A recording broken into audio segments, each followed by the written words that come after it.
Hello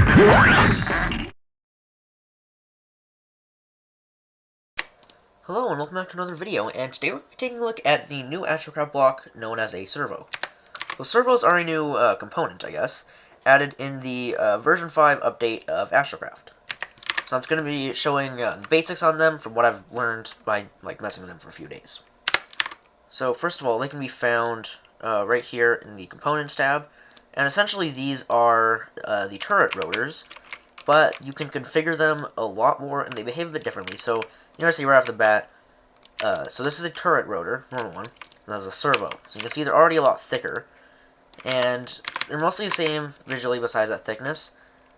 You can upscale turrets to be a lot larger, but servos can be a lot smaller, so they're good for if you want to add like opening cockpits, for example, to like a fighter jet. So these behave mostly like a turret would. You have the red part that rotates, the white side of which would just weld to the hull of your ship.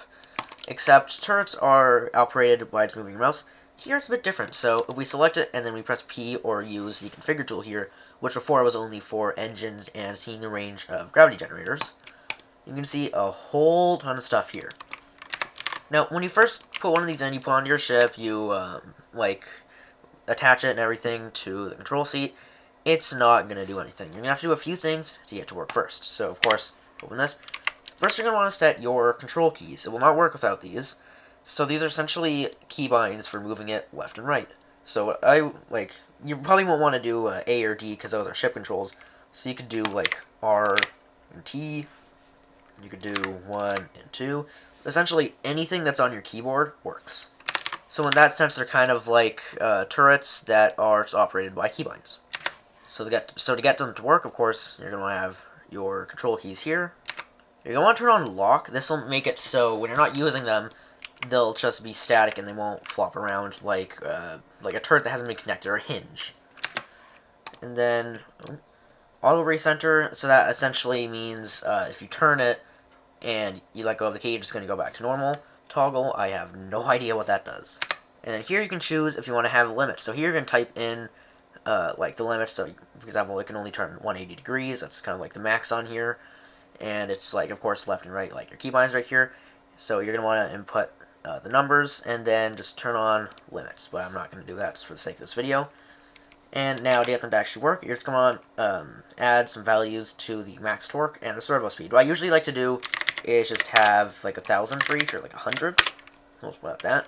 And the response, you can essentially just leave it how it is. And then once you've done all that, it essentially works. All you have to do now is, of course, get a block to actually, weld it to. And then it's going to need a power source. And please note that these do actually take up a lot less power than a conventional turret rotor. So they are a lot better for smaller builds, and also with how you can downscale them to be a lot smaller. And finally, you're just going to want to have control seat to link everything up. And then I guess we can also just put an item on here just because. Now you just want to make the save.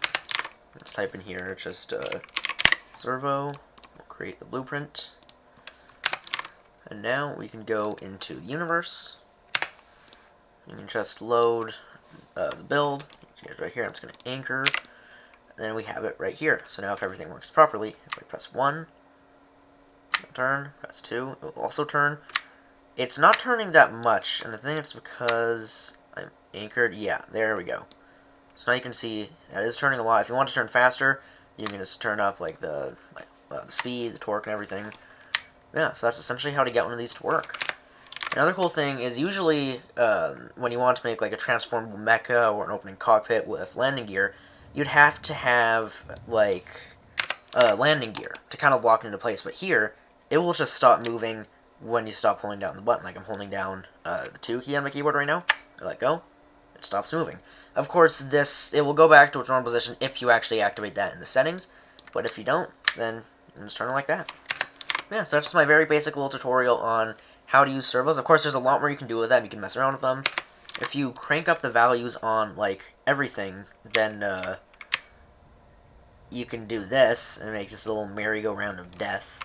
Yeah, so those are the basics on Astrocraft servos. If you liked the video, give it a thumbs up. If you didn't, then don't. So yeah, bye.